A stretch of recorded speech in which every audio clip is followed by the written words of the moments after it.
할렐루야, 우리 패밀리 큐티에 함께 하시는 성도님들 반갑습니다. 이 코로나19 바이러스가 전 세계를 뒤덮은 지 벌써 1년이 훌쩍 넘어가고 2년 가까운 시간이 지나가고 있습니다. 이 국가의 방역 수칙에 따라서 대면 예배가 전면 금지됐고 또 온라인으로 예배를 드리면서 우리는 신앙에 큰 충격을 경험하게 됐습니다.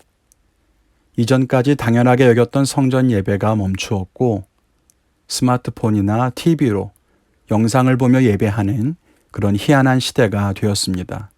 많은 성도님들이 신앙이 흔들린다, 영적인 힘을 잃어가는 것 같다, 그런 말씀도 많이 하셨죠. 그런 성도님들을 도울 수 있는 방법이 무엇일까 고민하다가 작년에 우리 개인 묵상 훈련을 위해서 큐티 스쿨을 한 지가 벌써 1년 전입니다. 그런데 이 코로나 사태가 장기화되면서 성도님들은 물론이거니와 자녀들의 신앙이 무너지는 것 같다, 안타깝다 이렇게 말씀하시는 분들을 많이 만나게 됐습니다. 그래서 올해 각 가정에서 자녀들과 함께 말씀을 묵상하고 또 함께 실천해 볼 수 있는 이 패밀리 큐티를 기획하게 되었고요. 조금 늦은 감이 있지만 하반기에 여러분과 함께 말씀을 묵상할 수 있는 기회를 갖게 됐습니다. 패밀리 큐티는 이렇게 진행됩니다. 먼저 신청하신 분들 각 가정에 핸드북과 또 큐티할 수 있는 자료를 나누어 드렸을 겁니다. 패밀리 큐티는 일주일에 한 번 가족들이 모여서 함께 말씀을 묵상하는 그런 시간으로 진행이 되고요. 총 4주간에 걸쳐서 이 프로그램이 이어지게 됩니다. 큐티를 위한 유튜브 영상이 공개되고 영상의 주소가 성도님들께 문자로 발송되거나 아니면 제 유튜브 계정에 업로드가 되면 여러분들이 모일 수 있는 편한 시간을 정하시고 함께 영상을 보면서 큐티를 진행해 가시면 됩니다.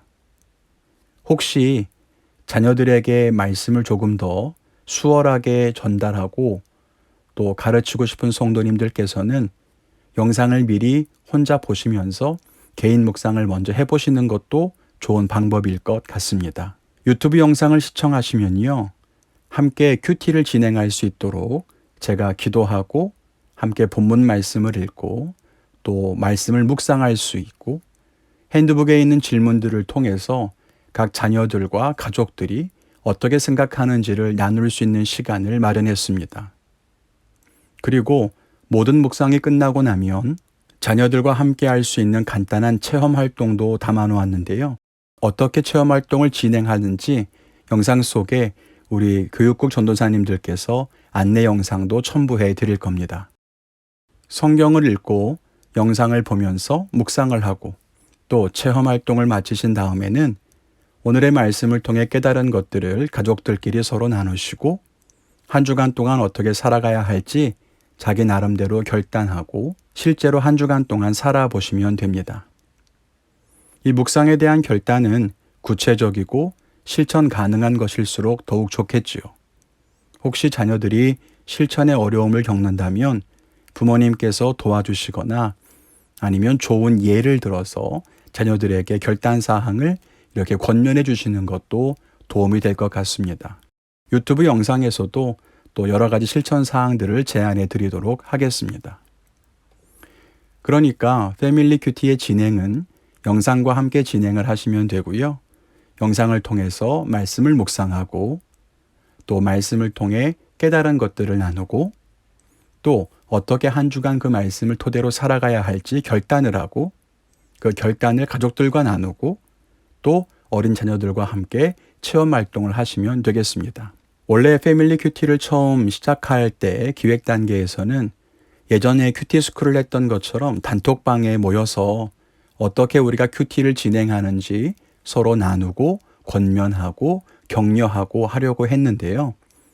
이번에는 많은 분들이 신청을 하지 않으셨고 또 자녀의 연령대가 다르다 보니까 어떤 가정은 만들기를 하고 어떤 가정은 만들기를 하지 않고 그냥 교재로만 큐티를 하고 어떤 분들은 성도님들, 성인들이 홀로 큐티를 참여하시는 분들도 계셔요.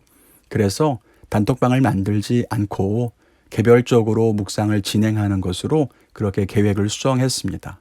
이해해 주시기를 부탁을 드리고요. 각 가정에서 자발적으로 이 큐티 프로그램에 동참해 주시기를 부탁을 드립니다. 이번에 4주 동안 우리가 함께 묵상하게 될 말씀은 야고보서입니다. 이 성경에는 야고보라고 하는 이름이 많이 나오는데요. 예수님의 제자만 해도 2명의 야고보가 있었죠. 세베대의 아들, 또 알페오의 아들, 이렇게 야고보가 2명이 있었는데 초대교회 때에는 예수님의 형제인 야고보라고 하는 사람도 등장합니다. 그런데 이 야고보서의 저자는 바로 이 예수님의 형제인 야고보라고 알려져 있습니다. 이 사람은 초대교회 때에 예루살렘 교회의 지도자로 사역하다가 AD 62년에 순교한 것으로 전해집니다. 야고보서의 특징을 보면요. 신약의 잠언이라고 불릴 정도로 그 문체가 간결하고 교훈적인 이야기를 기록하고 있습니다. 어떤 신학적이거나 교리적인 이야기보다는 신앙을 가진 성도가 어떻게 살아야 하는가 그 윤리적인 삶을 강조하고 있는 거예요.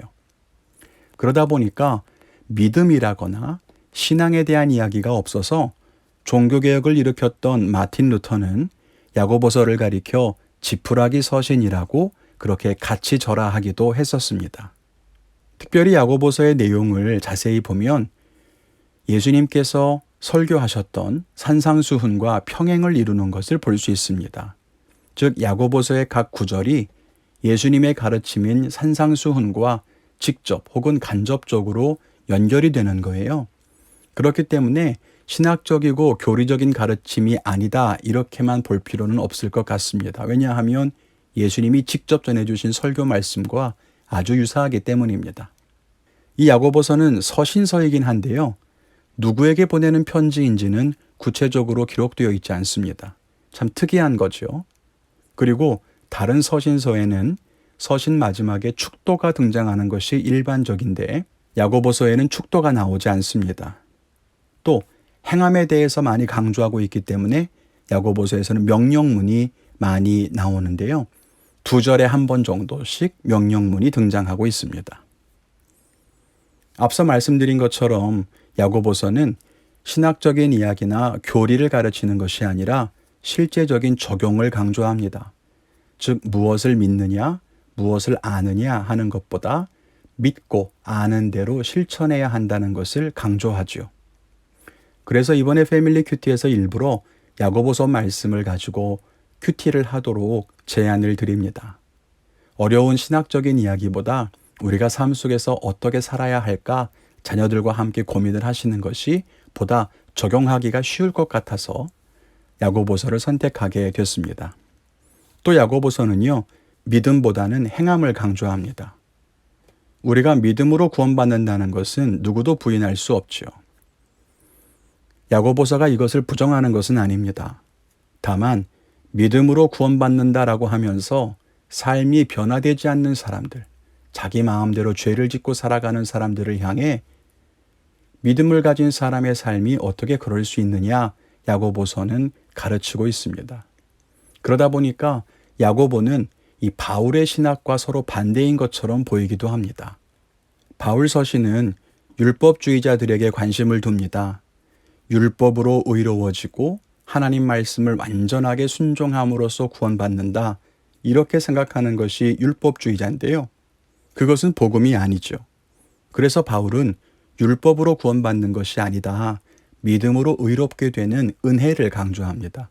얼마나 좋은 소식입니까? 그런데 여기에 놀라운 반전이 일어나요. 믿음으로 구원받는다라고 하니까 사람들이 하나님 말씀에 순종하려고 하질 않습니다. 방종하고요. 세상과 전혀 구별되지 않는 그런 성도들이 늘어갑니다. 이런 사람들을 자유주의자라고 부르는데요. 바울은 율법에 매인 율법주의자들에게 관심을 두었다면 야고보는 이런 자유주의자들에게 관심을 갖습니다. 그러면서 믿음이 있다고 하면서 세상 사람과 똑같은 욕망을 추구하며 죄를 짓고 살아가는 것이 어떻게 믿음일 수 있느냐고 책망합니다. 믿음은 행함으로 완성된다라고 말하는 이유가 바로 여기 있습니다. 그러니까 사실 바울이 강조했던 믿음으로 얻는 구원과 야고보가 말하는 행함으로 완성되는 믿음은 서로 같은 말인 거죠. 이번 4주간 동안 가족들과 함께 묵상하시게 될 야고보서에 대해서 간략하게 설명을 드렸는데요. 여러분께서 꼭 기억하실 것은 야고보서에서 행함을 강조하고는 있지만 그래서 우리가 어떻게 살아가야 하느냐 적용하고 실천하는 것이 중요하긴 하지만 그것을 통해서 구원받는 것이 아니라 구원받은 사람이라면 또 하나님 백성이라면 하나님을 예배하는 사람이라면 이렇게 살아가는 것이 마땅하지 않겠느냐 이런 관점으로 말씀을 적용해 보시는 것이 옳을 것 같습니다. 이번 패밀리 큐티를 통해서 여러분들과 여러분 가정에 이 말씀 나눔의 은혜가 넘쳐나셨으면 좋겠습니다. 꼭 기억하세요. 가족들과 함께 말씀을 나누실 때 각자가 이 말씀 통해 깨달은 것들과 결단한 바를 나누시고 축복하며 서로 격려함으로써 한 주간 동안 말씀대로 살아가는 아름다운 삶을 살게 되시기를 주님의 이름으로 간절히 축원을 드립니다. 이제 곧 첫 번째 주 영상부터 올라갈 텐데요. 첫 번째 주부터 4주간 마지막 주간까지 각 가정에서 말씀의 은혜를 충만하게 나누시기를 축원을 드립니다. 감사합니다.